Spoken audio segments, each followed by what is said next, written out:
운영을 위해서 휴대폰은 자동으로 바꿔주시면 감사하겠습니다. 바쁘신 가운데 이번 행사에 참여해주신 여러분께 감사드립니다. 오늘 오전에 토실대연구원 주관으로 도시재생 효과적 추진 방향에 대해서 세미나가 있었고요.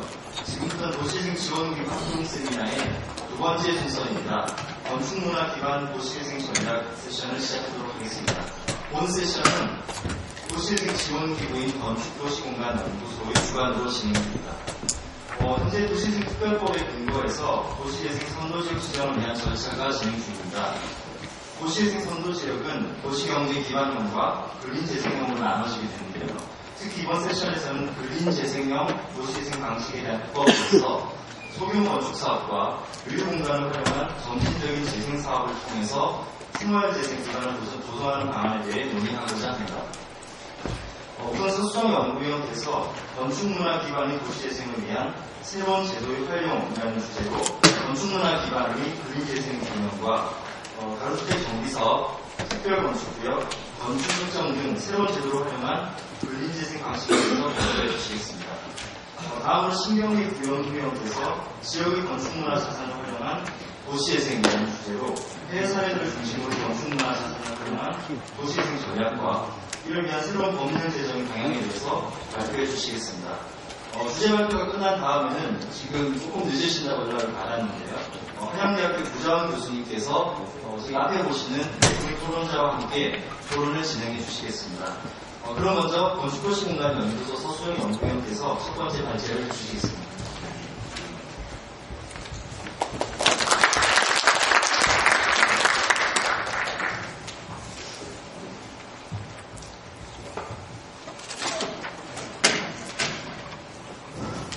안녕하십니까. 방금 소개받은 건축도시공간연구소 서수정입니다. 어제부터 이제 약 이틀간 지금 세미나 계속 참석하신 분들도 계신 거고요.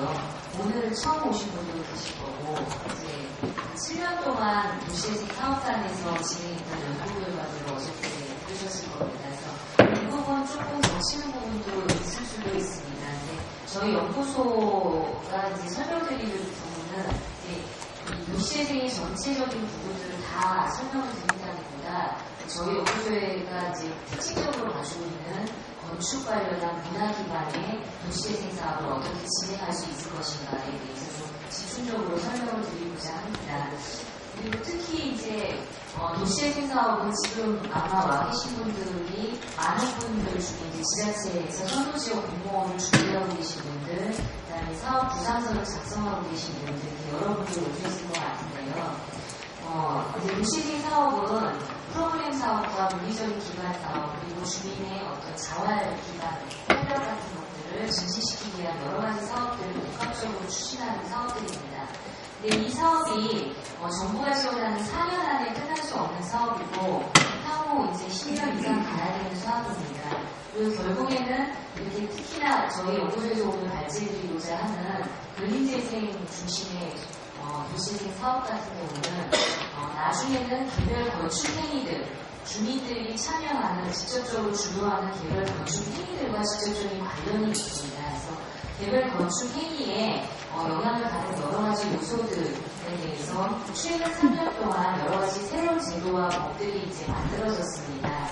그래서 이번에 이 근린재생형 선도지역 사업을 준비하실 때 지금 공모 지침에는 나가 있는 내용들과 오늘 소개드린 법 제도의 내용들은 구체적으로 열거가 되어 있지는 않습니다만 지자체에서 실제 사업을 추진할 때 이런 부분까지도 염두에 두셔야 근린재생이 지속적으로 준비가 되고 운영이 될 거라고 생각이 돼서 이런 새로운 제도들이 어떻게 근린재생 사업에 결합시켜서 활용할 수 있을 것인가에 대해서 소개를 시켜드리고자 합니다.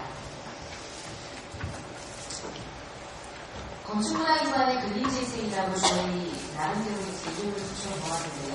간단하게 건축문화 기반의 근린재생이 무엇인가에 대해서 설명을 드리고 새로운 제도들이 아까 말씀드렸듯이 몇 가지가 도입되었다고 이제 설명을 드렸습니다.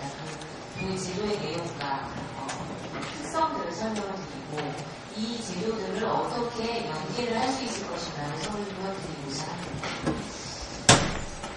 먼저 이제 건축문화, 그러니까 건축문화라고 하면 굉장히 어려워들 하십니다. 근데 도시 근린재생의 원동력, 그러니까 버려져 있는 지역에 경제자산이 있을 수 있고요. 그다음에 폐, 공장, 이런 여러 가지 산업들의 기반이 되었던 건물을 활용하는 것들을 건축문화 기반의 도시재생이라고 할 수 있고요.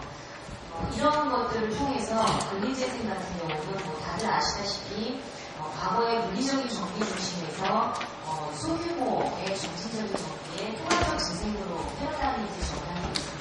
결국에는 장소 중심의 삶과 문화, 일자리가 함께하는 거주자 중심의 통합적 재생을 이끌어 나가는 것들이 건축문화 기반의 근린재생이라고 말씀을 드릴 수 있겠습니다. 그러면 이 건축문화 기반의 근린재생은 어떻게 진행이 되는 것인가?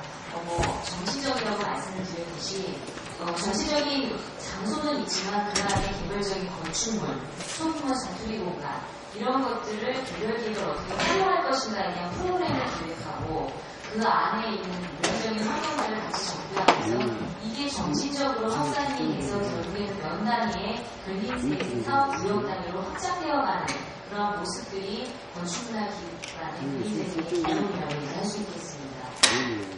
그리고 근린재생 과제와 추진 방향은 뭐 다 이미 어제부터 들으셨던 분들은 많이들 들으셨을 겁니다. 그래서 분산된 정부 지원을 이 장소 중심으로 통합하고 그다음에 지방자치단체 여러 가지 사업들을 장소 중심으로 선택과 집중해서 추진을 하고 그다음에 물리적인 환경 정비, 사회문화적인 재생, 복지, 경제적인 재생들이 결합해서 결국에 주민 주도에 그리고 민간단체와 지자체가 협력하는 거버넌스에 의한 사업을 추진하는 것들이 기본적인 방향이라고 말씀드릴 수 있겠습니다. 그래서 이러한 것들이 반영되기에 지금 다들 아시는 도시재생 지원에 관한 특별법입니다. 그래서 거기에 유형이 두 가지가 있죠. 도시경제 기반형과 근린재생형 두 가지가 있는데 오늘은 주로 근린재생형에서만 드리도록 하겠습니다. 선도지역이 지정이 되면 아마 제일 먼저 하셔야 될 게 근린재생 활성화 계획, 도시재생 활성화 계획을 수립을 하셔야 될 겁니다. 그리고 선도지역으로 지정이 안 됐다 하시더라도 각 지자체에서 도시재생 전략계획을 수립한 이후에는 각 장소 단위의 활성화 계획을 수립을 하셔야 될 텐데요.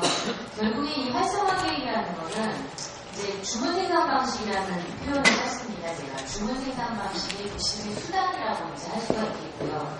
여러 가지 이제 해결해야 될 과제들이 있겠지만 그 안에서 가장 목표지향적으로 사업 내용들을 발굴하고 그런 것들을 나중에 이제 재정을 어떻게 지원을 받고 민간이 어떻게 참여할 것인가 이것을 수립을 한 이후에 공공의 지원이 가고 결국에는 이것들을 시행해 가면서 나중에는 활용체계로 선거평가를 하는 것들이라고 보시면 되겠습니다. 그리고 이제 활성화 계획을 수립을 하는 과정입니다. 이건 뭐 다 아시겠지만 지금 현재 선도지역 준비를 하시는 분들은 이미 주민 의견 수렴을 하셨을 거고 공청회 이후에 의회 의견 수렴 과정을 거치고 계실 텐데요. 근데 이 사업에는 이제 여러 가지 내용들이 있습니다. 사업 계획 안에는 건축문화 기반의 이제 공공사업도 있고요. 일반 프로그램 사업도 있을 겁니다. 특히 건축문화 관련해서는 마을기업, 집수리 관련한 마을기업 같은 그런 경제 활력 사업도 있을 거고, 공동체 형성 교육 프로그램도 있을 거고, 고령자 돌봄 서비스 같은 일반 프로그램 사업도 있을 겁니다. 그 다음에 또 그 안에 물리적인 환경 정비를 위해서는 여러 법에서 지금 현재 추진하고 있는 제도화되어 있는 도정법상의 현지 개량 사업이라든지 국계법상의 지구단위 계획을 수립해야 될 구역도 있을 거고요. 그 다음에 작년에 이제 입법 예고된 건축법상의 건축 협정 사업 같은 것들을 진행해야 될 내용들도 있을 겁니다. 근데 이 활성화 계획을 수립한 이후에는 이 사업들은 사실은 구역 지정이 필요한 사업들이기 때문에 활성화 계획 안에는 이러이러한 구역은 건축협정구역을 하겠다. 이러이러한 구역은 도정법상의 주거환경관리 사업을 하겠다. 이렇게 어느 정도 대략적인 바운더리만 넣어도 될 겁니다. 그러나 이제 이거는 활성화 계획이 수립되고 승인이 된 이후에는 개별 사업의 법에 의해서 또 별도의 절차를 거치셔야 됩니다. 그래서 활성화 계획을 수립을 하실 때 이제 이런 부분도 고민을 같이 하시면 종합적인 계획이 수립이 될 거라고 생각이 들고요. 그 다음에 이제 활성화 계획 수립을 하는 과정에서도 일반 프로그램 사업들은 진행이 될 수 있을 거라고 보여집니다.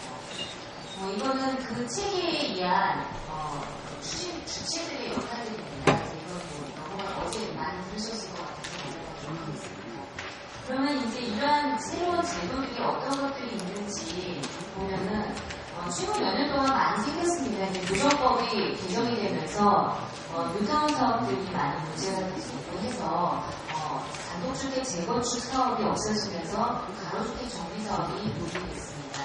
그리고 이제 정신적인 주거지 정비를 위해서 주거환경 관리 사업이라는 것도 이제 도입이 됐고 서울시는 이미 몇 개 구역에 대해서 지금 사업계획이 수립이 되고 승인이 돼서 운영이 되고 있습니다. 그리고 작년 연말까지 이제 제정된 것들인데요. 건축법상에 지금 이미 이제 특별건축구역은 그 이전에 2008년도부터 시행이 되고 있고 특별 가로구역이 작년 연말에 입법 예고됐고 건축 협정도 마찬가지입니다.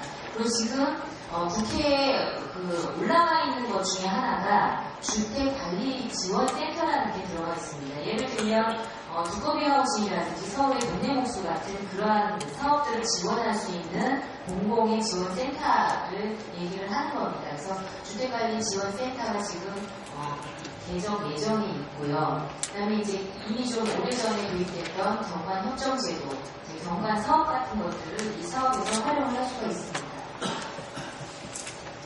가로주택 정비사업과 주거환경관리사업은 도정법상에 의한 소규모 점진적인 주택정비 사업입니다.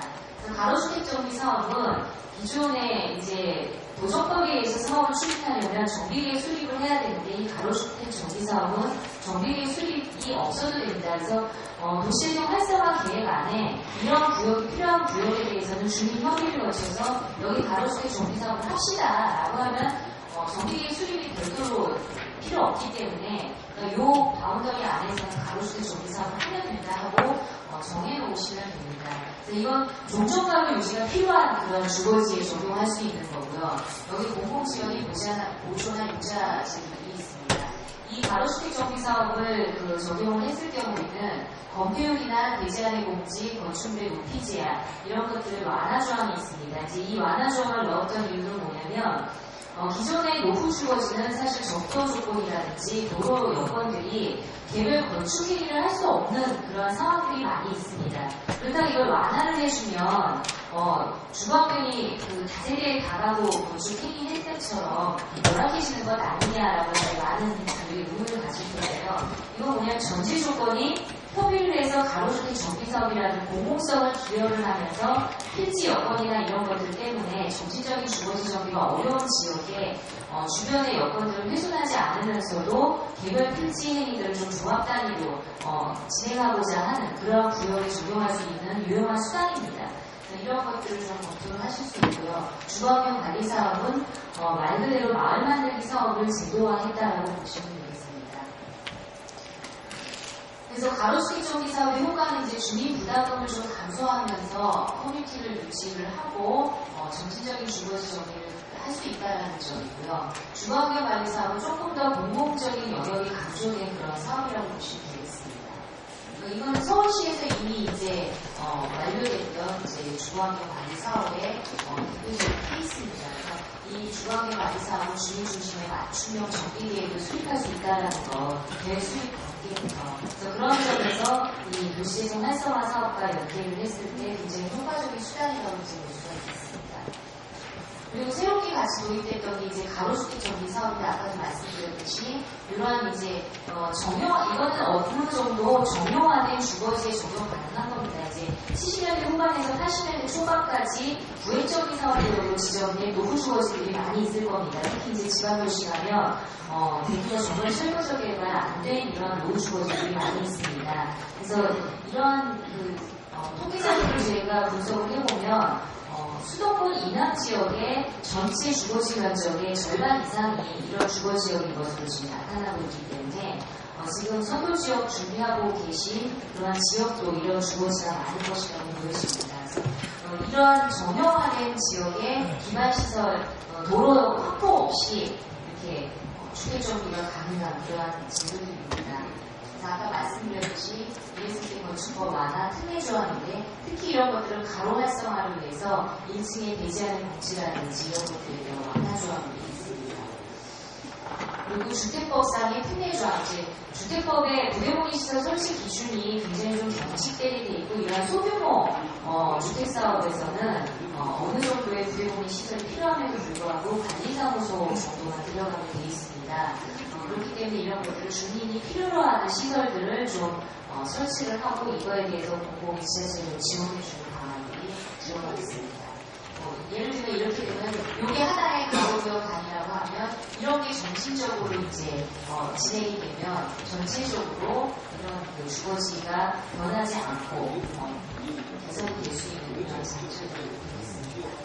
그다음에 특별건축구역과 특별가로구역은, 특별건축구역은 2007년에 제도화되어 있는데 지금 현재 신도시 개념의 어떤 개발 사업에만 적용이 됐습니다. 이제 세곡지구에 LH가 건설한 보금자리 주택에만 지금 현재 지정이 돼서 계획이 돼 있고요. 이제 당시에는 신도시 중심의 건축 특례들이 들어가 있었는데, 저희 연구소에서 2010년에 제도 개선을 하면서 밀집시가지가 이런 특별건축구역이 필요하다. 특히 한옥 밀집 지역들에 대해서 건축성이라든지 이런 것들의 집단안의 완화 구조가 필요하다. 그런 측면에서 이제 특별건축구역을 활용할 수가 있고요. 이거는 그냥 단순하게 완화가 아니라 그 계획하는 수립 주체가 예를 들면 건축성을 후퇴시키는 것들을 좀 완화하겠다면 그거에 대한 성능은 보장을 해야 됩니다.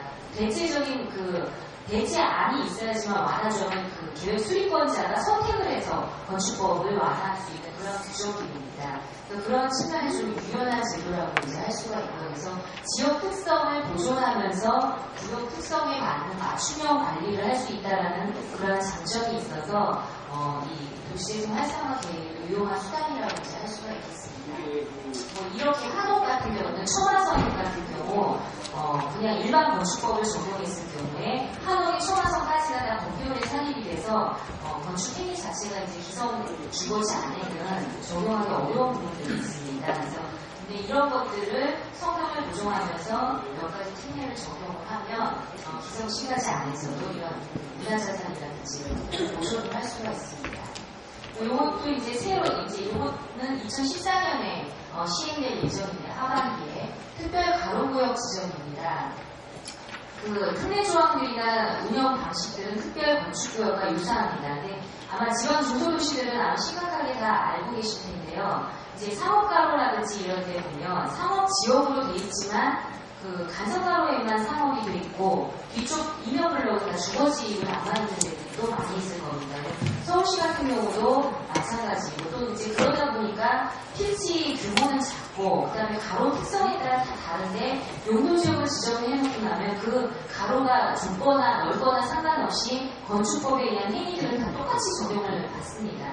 그러다 보면 이제 각각의 면에 있는 부분들만 건축행위가 가능한 그런 구조들이 나오게 됩니다. 그래서 정면 철거를 하지 않으면 그런 지역들은 정비할 수 없는 그런 시스템이 돼 있었는데, 이제 이런 특별 가로구역은 가로를 중심으로 양쪽 사이드에 면에 있는 그 필지들을 일정 구역을 정해서 이러한 특례 조항을 적용하고 가로 특성에 맞는 환경들을 정비할 수 있는 수단입니다.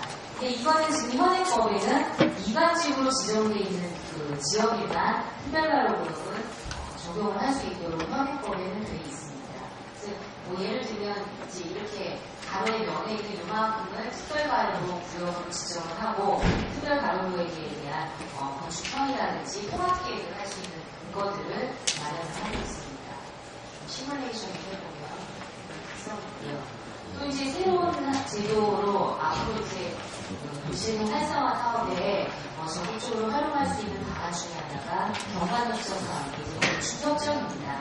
이건 그야말로 이제 주민 주도의 정비 사업이라고 보면 됩니다. 이제 주민 주도로 이웃하고 있는 그 필지하고 연락해가지고 공동으로 사업을 할 수도 있고, 그러나 소유권은 개별 필지 단위로 소유를 그냥 가져가는 대신에 이 건축협정 구역으로 지정이 되면 공공이 쌍지공원이라든지 코디네이터 등을 지원을 할 수 있는 근거들이 도시재생법 말고에도 이제 사용할 수 있는 근거들이 있기 때문에 도시재생 활성화 계획을 하면서 연계 사업으로도 충분히 활용을 할 수가 있습니다. 그랬을 때 건축법 예외 적용물이 공시 효율적 활용을 위해서 압력 건축을 활성화시키는 방안, 그다음에 가로와 필지 여건, 인적 대지 높이 제한, 인적 필지 교환 여건들, 그다음에 일괄 허가 제도는 저희가 연구 과정에서 일괄 허가 제도를 좀 도입하자고 했었는데 작년에 입법 예고된 법안에는 일괄 허가 제도가 좀 빠져 있습니다. 근데 올해 아마 국토부 건축 정책과에서 다시 일괄 허가 제도를 넣는 거를 지금 준비 중에 있습니다. 그럼 이 건축 협정을 통해서 정비사업과 폐위, 그 다음에 주민 간의 약속에 의한 생활 규약들이 지금 같이 적용될 수가 있습니다. 그래서 협정의 효과는 이제 개별적인 이제 주택 정비가 주민 생활 여건에 또 경제 여건에 따라서 선택 가능한 그러한 사업들을 추진할 수 있다는 점이고요. 그리고 좁은 필지에서 외부 공간을 압력 건축을 통해서 몽치를 조금 더 효율적으로 활용할 수 있다는 그런 측면들이 있습니다. 예를 들면 이제 이렇게 맹지 같은 부분들에서 압력을 활용해주면 맹지 부분이 해결이 되는 그런 부분들이 있기 때문에 과도한 기반시설 투자 비용 없이 이런 근린재생형 사업에서 주민협의를 통해서 이제 건축협정 사업이 적용이 된다면 점진적인 재생 사업에 효과적으로 이제 쓸 수가 있고요. 요즘에 유행하고 있는 땅콩주택이라든지 이렇게 협소 필지들도 있습니다. 미성주거자 안에는 그러한 이제 이런 사회가능 방식들 이런 것들이 좀 가능할 거라고 보여집니다. 이제 저희가 시뮬레이션 해본 겁니다. 건축물의 높이 제한, 일조 높이 제한 했을 때 환경에 그렇게 크게 저해를 하지 않으면서도 필지 단위 정비가 가능하다는 것들을 저희가 확인을 했고요. 그래서 예를 들면 기존의 이런 주거지에 기존 현행 법을 적용을 하면 결국에는 이 안쪽에 있는 것들은 그 전원처럼 안 하면 주택 개보수 행위조차도 안 되는 그런 필지들이 많이 있습니다. 지금 현재 주거지 안에는. 결국 이런 데들만 이제 주택 행위가 일어날 텐데요. 그것도 사전 제한 걸리고 이렇게 되면 제대로 된 건축 행위를 할 수가 없는 그런 상황이 됩니다. 건축 협정을 맺으면 개별 필지 단위의 이제 소유권들은 보장을 하면서도 공지들을 좀 함께 활용을 할 수 있고 그다음에 주민들이 어느 정도 가능한 것으로 저희가 시뮬레이션 결과에서 합니다. 이거와 함께 쓸 수 있는 게 이제 경관 협정 사업입니다. 협정은 다들 이미 해보셨던 분들이 계십니다. 그리고 이 사업들을 추진하려면 결국에는 개별 필지 행위들, 그 다음에 주민이 내가 내 집을 고쳐야 되겠다 또는 내가 이웃집하고 같이 협약을 맺어서 무슨 두 집이 함께 건축행위를 해야 되겠다. 여러 가지 조건들이 나올 겁니다. 그러면 주민들이 건축사를 찾고 이제 시뮬레이션을 해봐야 이게 사업이 되는지 안 되는지를 알 텐데 주민들 이런 노후주거지의 주민들은 전문성도 없을 뿐더러 돈도 그렇게 여력이 있는 분들이 많지 않습니다. 그랬을 때 이걸 어떻게 내 집이 과연 그거에 해당되는지를 알 수도 없을 거고 그다음에 이제 내 집이 다시 져야 되는지 어느 정도 개보수만 해도 살 수 있는 것인지 이런 것들을 판단하기가 어렵습니다. 그래서 이제 지금 건축법에 아직 통과는 안 됐습니다만 그런 것들을 지원해 줄 수 있는 주택관리 지원센터를 지자체 안에 설치할 수 있도록 했습니다. 이거는 지금 도정법에 있는 도시재생 지원법에 있는 도시재생 지원센터가 그 역할을 해도 되고요. 도시재생 지원센터 안에 특화된 한 분야로 해도 되고, 근데 이제 또 어떻게 보면은 지금 동네복수나 두꺼비하우스 서울시에 사고 있는 것들이 대행해도 되고, 이건 지자체 여건이나 상황에 따라서 적용 가능한 수법이라고 보여집니다. 이 주택관리지원센터라는 게 설치가 되면 주거복수 프로그램, 도시관리 성능 개선들을 좀 종합적으로 주민들한테 컨설팅하고 DB를 제공 구축을 해서 이 자원들을 어떻게 활용할 건지를 알선해주는 그런 일들이 좀 체계적으로 이루어질 수 있을 거라고 생각이 듭니다. 그리고 이런 것들이 제도가 다 이제 마련은 돼 있습니다. 이제 메뉴판은 마련이 돼 있는데 어떤 메뉴를 선택해서 이 우리 지역에 적용할 것인가는 주민들과 지자체에 행정하시는 분들, 전문가분들이 머리 좀 맞대고 이제 선택을 하시면 됩니다. 그래서 지금까지 도정법에 대한 건축법, 도시재생 특별법에 있는 것들이 다 있는데요. 이제 이런 것들을 사전하게 수립을 하는 과정에서 이제 취사 선택해야 되는 근데 각 제도의 특성을 아셔야 이제 이 사업의 내용들을 취사 선택할 수가 있기 때문에 아까 개별적인 사업들이 이제 설명을 드렸던 것입니다. 그리고 굉장히 다양한 물리적인 사업들, 프로그램 사업들이 결합이 될 수 있을 거라고 보여집니다.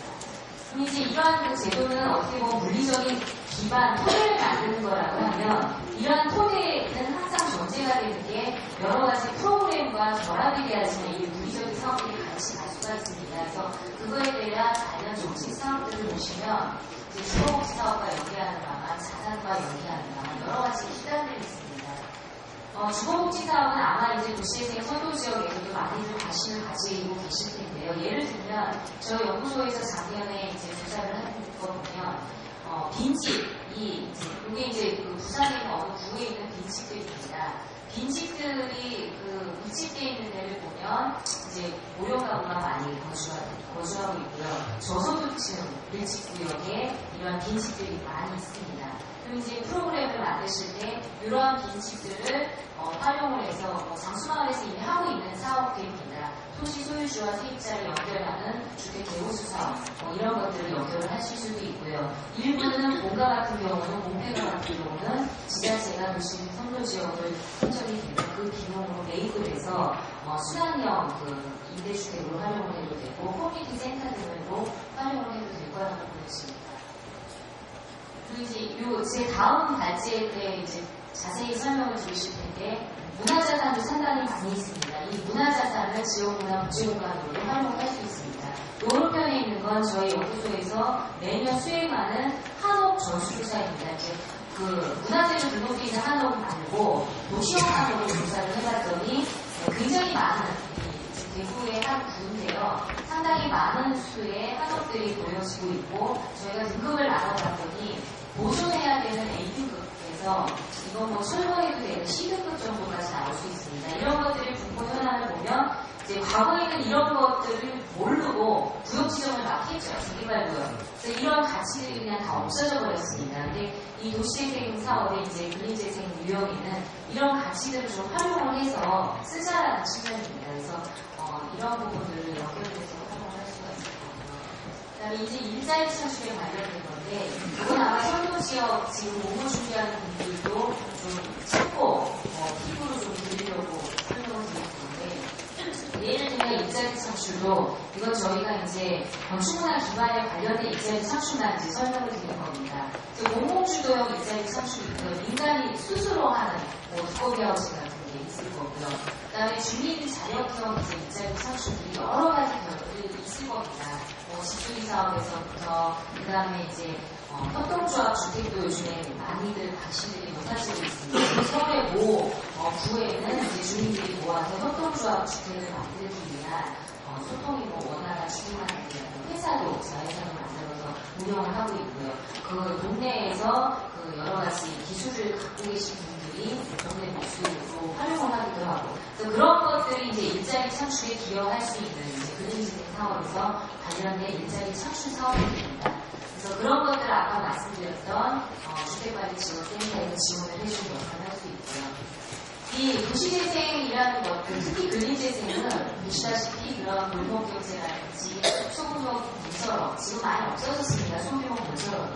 아까 이제 설명드렸던 여러 가지 제도들은 동네 단위의 이러한 건축 서비스 산업이 존재해야 됩니다. 그래서 이 근린재생 사업을 하면서 이러한 동네 단위의 소규모 건설업 사업이라든지 이런 것들을 좀 육성시킬 필요도 있습니다. 그래서 마을 건축가를 구성한다라든지.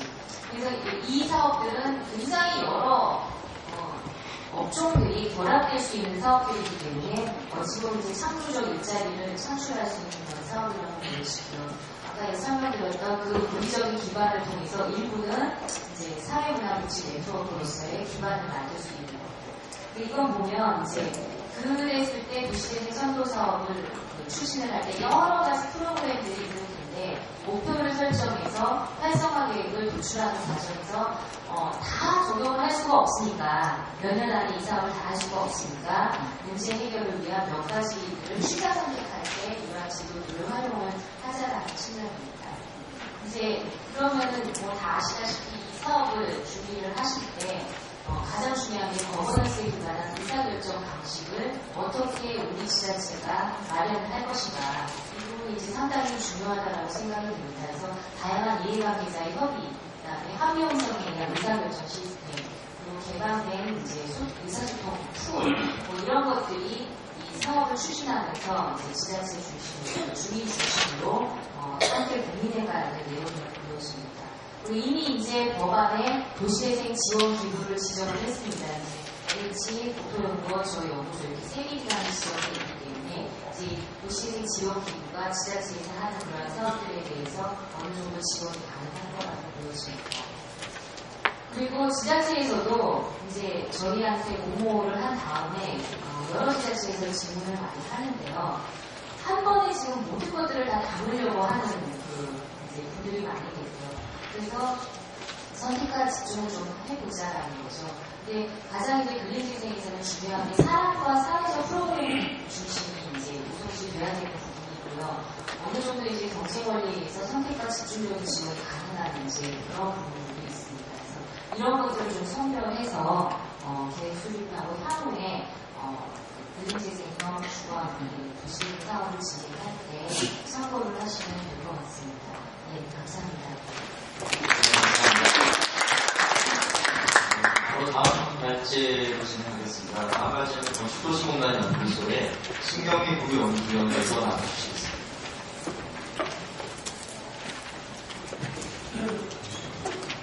발제를 맡은 신경미입니다.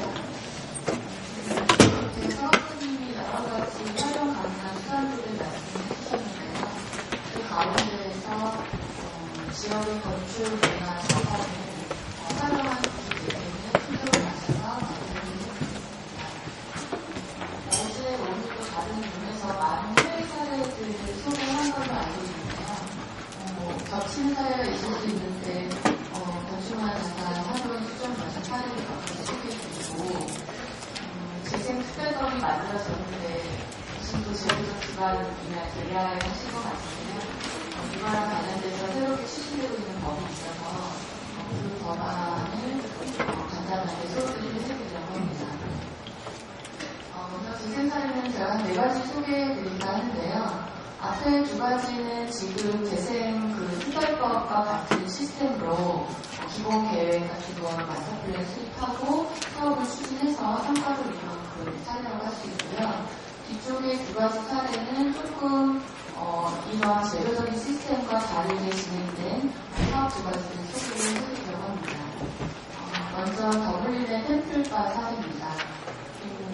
더블린이 많이 알려지지 않았을 거라고 생각이 되는데요. 굉장히 유명한 더블린의 중심에 있는 문화지도입니다.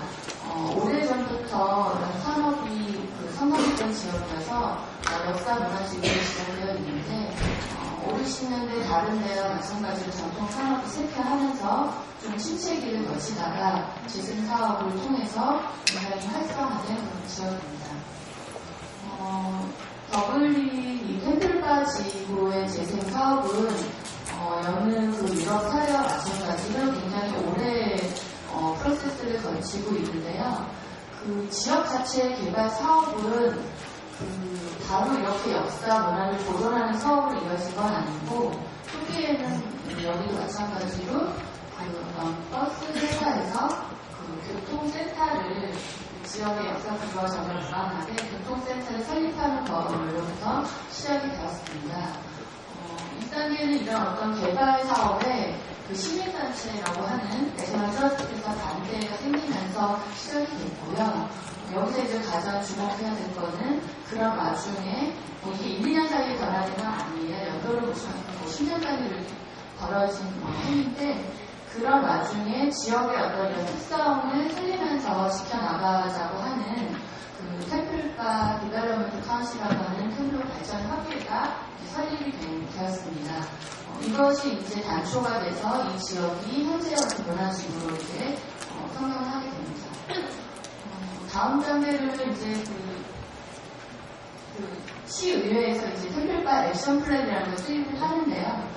여기서부터 이제 지역의 문제나 계획, 체계, 자원 같은 걸 조사를 하기 시작을 했고, 그런 와중에 아까 앞에 말씀드린 TBDC하고 템플바 카운시하고 같이 협의를 해서 잘 아시겠지만 유럽 문화 소도라고 하는 커다란 기술을 받을 수 있는 그런 것이 있는데 이거를 지정받기 위해서 이제 준비를 했는데 그것이 이제 성공적으로 지정이 돼서 이제 큰 예산을 받게 됩니다. 그렇게 해서 그거 동시에 이제 그 총리실 정부에서 이거 관련된 재생 관련된 자체 법을 만들게 됩니다. 이 법에 의해서 그 사업을 추진할 수 있는 기구가 이제 설립이 돼서 본격적으로 91년부터 재생 사업이 추진이 되었고요. 그 이후에 개발 프로그램이나 이런 것들이 시작해서 공공 공간을 활용한다던가 그런 것들을 해서 이제 사업이 진행되었습니다. 지금 말씀드린 이 일련의 과정과 관련된 그 조직 체계인데요.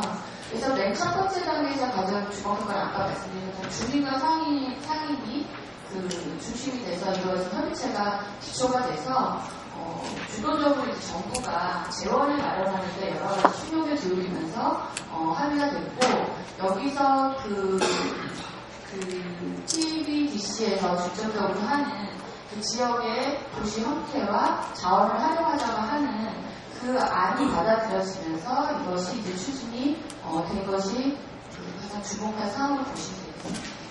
보시는 것처럼 역사적으로 가치 있는 건축물을 또 가로를 도전을 하고 또 보수를 통해서 현대적인 용도로 역사적 건축물을 활용하거나 또 현대적 건축물도 굉장히 새롭게 지역에 어울리게끔 조성을 했고요. 지금 현재의 모습들인데 이제 이러면서 이쪽에 지역 자산을 기반으로 공간이나 프로그램 개발해서 현재는 예술, 문화, 상업 활동의 중심 역할을 할 수 있는 문화지구를 되어 있고요. 1층은 주로 이렇게 바들이 자리를 하고 위에는 다른 용도들이 들어와서 이제 그 복합 용도를 하면서 거리에 다양한 용도가 들어오게 되는 계기가 됩니다. 현재는 지금 사실 제가 작년에 갔었을 때인데 할리데이나 이런 게 아니라 아주 평평한 주말인데도 관광객이 굉장히 많은 활성화된 지역이었고요. 여기 써있는 저 수치들은 실제로 그간의 성과의 결과들인데요. 저희가 지금 재생 사업에서도 많이 그 주목을 하고 있는 일자리 창출 이런 것들도 굉장히 큰 효과를 얻고 있는 것으로 나타나는 지역입니다. 그럼에도 불구하고 이런 재생 사업이 가져오는 부정적인 요소들도 있는데요. 가장 대표적으로 저희가 홍대 같은 데서 늘 나타나지만 지역이 이제 고급화되고 인기가 많아지면서 이제 임대료가 상승하는 문제라던가 지금 보시는 것처럼 역사지구이기 때문에 그 차량의 접근성이 어려워서 생기는 주차 문제 그리고 공공에서 각종 여러 가지 지원 시스템을 마련했지만 인센티브 같은 것들이 조금 비효율적으로 운영된다던가 그다음에 말로는 여기가 문화지구라고 표명이 되어 있고 공연과 예술이 굉장히 활발하게 되어 있는 지역이지만 가보면 약간 템플바라고 하는 것처럼 사실은 주점이 공연을 하면서 술을 마시는 그런 일식 요소들이 활성화된 지역이다 보니까 약간 이제 주류 그런 걸로 생기는 지역의 어떤 성격의 변화 이런 것들이 약간 느껴지고 있는 지역입니다. 다음은 일본 사례인데요. 쿠라시키 이야기가 주변적 정비 사업입니다. 이 지역은 여러 공공시설이 5월 미술관이나 이런 것들이 있는 민간지구 일대 지역인데요. 이 지역도 이제 보행자 통행료의 감사원을 이루면서 저희 앞에 나온 것처럼 빈 점포나 빈 집들이 증가하면서 이 지역을 재생 활성화 시켜서 현재 성공을 이룬 그런 지역이라고 할 수 있습니다. 98년에 일본에서 중심시가지 활성화에 관한 법률이 제정되었고요.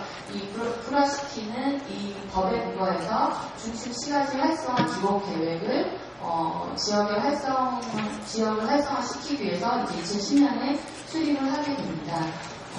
아시다시피 저희도 마찬가지인데 이 기본 계획이 이제 인정 기본계획으로 이제 승인을 받으면 그거에 의해서 여러 관련 부처에서 지원금을 받을 수 있도록 이렇게 제도화되어 있는 상황입니다.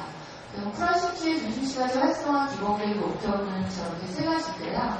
여기서 이제 네 개의 이런 각각의 구역들의 특성을 유지하고 거기에 자원을 활용하면서 매력을 상승시키고 활성화시키자 이런 모토로 진행이 되었습니다.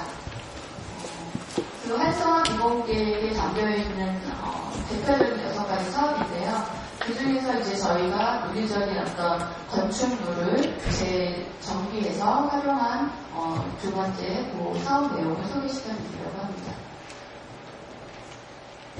이 지역이 여기가 지하철역인데요. 원래는 이제 요 뒤쪽에 지금 여기 중심 삼성과 지구라고 하는 지역이 원래 많이 이용하는 그 풍경 골목길로 활성화된 지역이었는데요. 이 메인 도로가 생기면서 이제 이 이면 도로들이 이제 활력이 떨어지고 그렇게 돼서 주로 여기에서 오면 여기서 바로 그냥 뭐 관광차나 이런 걸로 해서 여기를 거치지 않고 이쪽으로 바로 왔다가 그냥 치고 가는 이런 식으로만 진행이 되었었는데 이 메인도로 후면에 원래 역사 가로를 다시 좀 활력 있게 만들자 이렇게 취지를 갖고 진행된 사업이고 거기에서 이 쿠라시키 이야기관이라고 하는 이 건물이 이제 중간에 어떤 거점 역할을 하면서 이 지역을 활성화시킨 계기가 된 사례라고 볼 수 있습니다. 이 건물을 재정비하면서 관계된 주체인데요. 이쪽에 그 반공공모기관 성격의 사업 추진체라고 보시면 되고요. 이 회사가 주체가 돼서 재원을 마련하고 경제산업성에서 이제 보조금 투자를 받아서 디자인센터가 관리 운영을 해서 이 지역에 그 전통 공예와 관련된 그런 상인들이 같이 들어와서 영업을 할 수 있는 그런 곳으로 이제 재생 리노베이션을 해서 했습니다. 실제로 이 주식회사가 이제 운영을 사업을 추진을 했지만 이 플라스틱 중심 시장 활성화 협의회라고 하는 여기에 이제 그 설계 전문가 설계 사무소를 중심으로 이 지역 주민의 다양한 주체들의 의견을 수렴해서 계획을 추진을 했습니다. 이 지역, 이 건물을 이제 리노베이션 하면서 사실 이제 그 실제로 많이 이 지역이 활성화됐고요. 그래서 실제로 연간 한 30만 명의 방문객이 방문할 정도로 크게 성공한 지역이고요. 이 건물은 일본에서 많은 또 이런 상들도 받아서 성공률을 가져갈 수 있습니다. 다음은 런던의 이제 브릭레인 지역의 양조장을 활용한 그런 사례인데요. 그 런던에 여기 지금 써있는 것처럼 보이시는 것처럼 브릭레인은 이제 동쪽편에 위치해 있는데요. 런던 전체 지역에서 잘 아시겠지만 이쪽 서쪽 지역은 이제 두 번의 올림픽을 유치하면서 굉장히 외곽 지역들이 발달이 되어 있었는데 이쪽 동쪽은 굉장히 여전히 낙후되어 있는 곳으로 유명했었습니다. 특히 런던 안에서도 끔찍한 살인 사건의 발상부터 계속 이민자들이 많이 와서 낙후되어 있는 그런 곳이었습니다. 근데 예전에 그 브릭레인 일대에 한가운데 위치한 이제 양조장인데요. 보시는 것처럼 그 89년에 이제 양조장 기능이 사라지면서 이 지역이 이제 그 외부에 거렁되어 있는 이런 사람들이 오면서 굉장히 쇠퇴를 했었는데 그 와중에 이제 방글라데시나 이런 이민자들이 또 거주를 하면서 이제 독특한 문화가 형성이 되어 있는데요. 자연스럽게 어느 곳이나 마찬가지로 셋이나 이런 데처럼 임대료가 싸지고 이러면서 예술가들이 자연스럽게 유입이 되면서 이쪽에 이제 문화적인 특성을 갖게 되면서 재생이 된 지역입니다. 근데 이제 이것이 앞서 제가 말씀드린 사례랑 좀 다르다고 한 것이 사실 제가 별로 설명을 해드릴 게 오히려 없을 정도로 뭔가 시스템적으로 뭔가 기반이 마련되거나 뭔가 체계적으로 외부 사람의 주체가 바뀌어가면서 여기를 인위적으로 만들어간 그런 곳은 아니에요.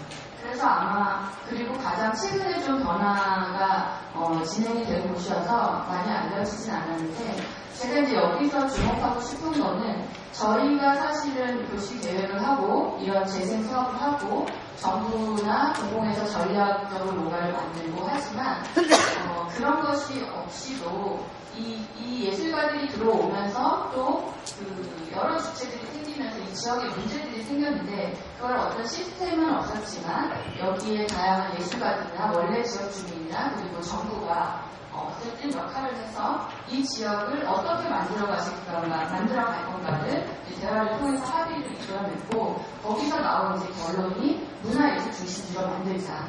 그리고 앞에 써 있던 것처럼 있는 그대로 이 지역을 유지해 나가자. 이거에 이제 합의를 두고 지금 현재의 모습처럼 되어 있는 지역입니다. 이것이 아까 보여주신 원래 그 양조장 옛날 모습 그대로고요. 이게 작년에 제가 찍은 사진인데 보시면 아시겠지만 외부 형태나 이런 것들을 거의 그대로 잘 살리고 바꾸고 이노베이션한 상태고요. 내부는 다양한 용도로 사용을 하고 있습니다. 예술 문화지구로서의 모습이고요. 지금 여기도 이제 주말 같은 때는 이제 썬데이마켓 같은 것을 하면서 굉장히 활성화된 지역이고요. 또 바로 인근에는 굉장히 오래된 그 리스티드된 오래된 등록 건축물, 등록 문화재죠. 그런 것들로 된 일단의 그 주택들이 밀집되어 있어서 이런 역사적인 풍모를 같이 느낄 수 있는 그런 지역으로 형성되어 있습니다. 다음은 이것도 마찬가지로 런던에 있는 배터시 파워 스테이션인데요. 이거는 지금 제가 보여드린 저 사진 모습 그대로인 상태의 사례입니다. 그 테이트 모덤과 같이 화력 발전소고요. 지금 이것도 재활용하려고 지금 계획 중인 상태의 대상이십니다. 유럽에서 가장 큰 벽돌 건물 가운데 하나라고 하는데 이제 기능이 다 해서 이것도 재활용하려고 하고 있습니다. 한 80년대 이제 전력 생산 중단되면서 쓸모가 없게 됐고요. 80년대 이니셔티브에서 리스트 빌딩 그레이드 2로 등록을 한 상태인데 그 이후에 84년부터 계속 이 지역에 대한 재개발 계획이 있었습니다. 84년에 테마파크로 개발을 하려던 계획 아니었고요. 2004년에 또 다른 데서 계획을 해서 발전소 건물을 이제 이거 보존을 하면서 계속 주변 지역을 재개발하는 모습인데 계속 번번이 이제 뭐 여러 가지 자금이나 이런 것들 문제로 개발이 중지가 됐었고요. 그런 와중에 2007년에 그 리스테드 빌딩 그 등급을 한 단계 더 승격해서 지정을 하게 됩니다. 2012년에 다른 회사가 인수가 되면서 현재 이제 개발이 이 상태에서 진행되고 있는데요. 이전에 재개발 계획도 있었는데 그거를 다 이제 인사를 시키고 이전에 프랭크게이트가 리포스터를 운영하면서 이전에 그 아리오사가 수립했던 마스터를 다시 채택을 해서 지금 조금 발전을 시켜서 나온 계획안입니다. 기존의 화력발전소를 건축 박물관으로 활용하면서 주변을 복합 문화 공간으로 아파트와 주거지가 복합된 그런 공간으로 개발을 하고 있고요. 이게 현재 모습, 위에가 현재 모습이고 가장 최근에는 다시 그 박물관 활용에 대한 공모전을 추진해서 외부에 롤러코스터가 있는데 건축 박물관으로 개발이 될 예정입니다. 이거는 이제 아직 진행은 안 됐지만 지금 예상되는 기대이 효과로 일자리 창출, 주거 공급, 소매점, 새로운 신규 소매점 창출 이런 것들의 효과를 기대하고 있는 사례입니다. 제가 여기서 소개를 해드리고 싶은 건 사실 이 부분인데요. 이 사례는 사실 아까 말씀드린 것처럼 거의 10년, 20년 가까이 개발안이 되어 있으면서 그대로 이제 방치해오지 않고 그 사이 여러 가지 문화 행사로 이 공간을 다양하게 활용을 해왔습니다. 그래서 어떤 사용하면서 리노베이션을 하는 그런 새로운 소의 대표적인 사례가 되지 않을까 해서 소개를 드리고 싶었던 거고요. 지난달 2013년 연말에 오픈하우스 런던이라고 하는 행사가 개최가 됐는데요. 이거는 이 배터시 파워 스테이션만을 위한 행사는 아니고 런던에서 이미 한 20년 정도 진행된 행사인데 평상시에 들어가 볼 수 없는 좋은 건물이나 공공공간 그런 것들을 일반인에게 개방을 해서 건축물에 대한 새로운 인식, 건축 자산에 대한 가치 인식 이런 것들을 하기 위해서 비영리 단체가 추진하고 있는 행사인데요. 작년 말에 이제 그 중에 하나로 이 배터시 파워 스테이션이 선택이 돼서 지금 이제 새롭게 공간이 리노베이션 하기 전에 마지막 터미널을 일반인들이 관람할 수 있는 행사를 개최됐는데 사이트에서 보시는 것처럼 너무 많은 분들이 몰려서 일부가 못 들어갔다는 그런 소문이 있는 사례입니다. 지금 보시는 것처럼 건축물이나 자산을 활용하는 것이 결국 그 지속가능한 도시 재생에 매우 효과적이라는 것이 여러 사례에서 이렇게 밝혀졌는데요.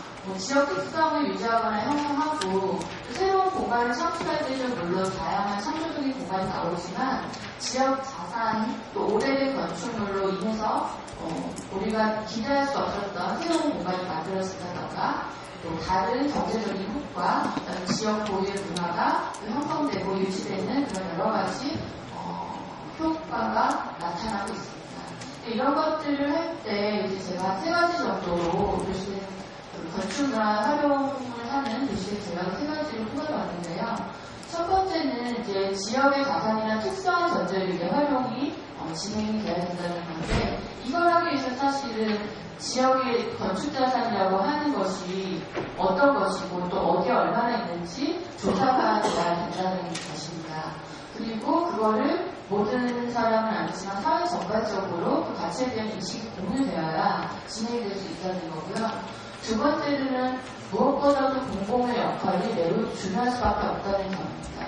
특히 재활용을 하면 이런 재생에 매우 효과적일 수 있고 다른 지역과 차별화될 수 있다는 어떤 관심과 확신이 이제는 필요하지 않을까 싶고요. 꼭 필요하지 않을 수는 있지만 지역의 전체적인 비전이나 수립 등을 지자체나 그 공공에서 갖고 추진이 되면 조금 더 효과적으로 진행될 수 있지 않을까 하고요. 그런 거를 뒷받침해 줄 수 있고 힘을 줄 수 있는 게 제 세계적인 부분이라고 생각이 듭니다. 그리고 내내 중요하게 강조해도 지나치지 않은 지역 주민의 참여와 협력이 있어야 될 것 같은데요. 이런 점에서 국내 현실을 바라보고 있을 때 어떤 사회적인 측면, 경제적인